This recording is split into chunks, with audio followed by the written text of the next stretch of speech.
बुरी आदत की सजा। किसी शहर में एक बच्चा मोहम्मद इदरीस अहमद रहा करता था। वो बहुत नेक और फर्माबरदार बच्चा था।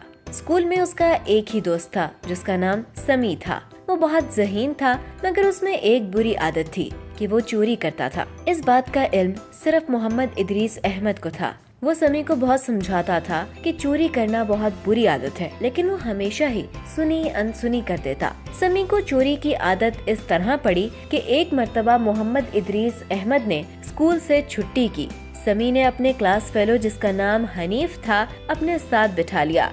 समी को हनीफ का पेंसिल बॉक्स बहुत पसंद आया, तो उसने चुपके से हनीफ का पेंसिल बॉक्स अपने बैग में डाल लिया। जब हनीफ को पता चला कि उसका पेंसिल बॉक्स गुम गया है, तो उसने समी से उसके बारे में पूछा। समी ने कहा उसे इल्म नहीं कि उसका पेंसिल बॉक्स कहाँ है। इसके बाद समी ने सोचा कि अगर वो चुपके से किसी की चीज को अपने पास रख लेगा और बाद में थोड़ा सा झूठ बोल लेगा, तो उसके पास बहुत सी चीजें जमा हो जाएंगी। फिर उसने बाकायदा चोरी करना शुरू कर दिया।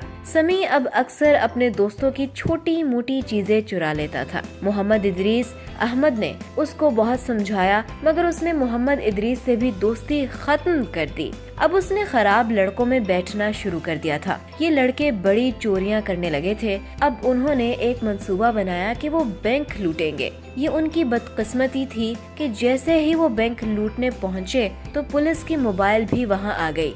समी और उसके साथियों ने पुलिस को देखकर उन पर फायरिंग शुरू कर दी। इस फायरिंग से समी का एक साथी और एक पुलिस कांस्टेबल भी मारा गया। आखिरकार पुलिस ने समी और उसके साथियों को गिरफ्तार कर लिया। जब पुलिस ने समी से तफ्तीश की तो उसने बताया कि वो अपने वालिदैन का इकलौता बेटा है। ज्यादा लाड प्यार की वजह से बिगड़ गया और आहिस्ता आहिस्ता आदी मुजरिम बन गया।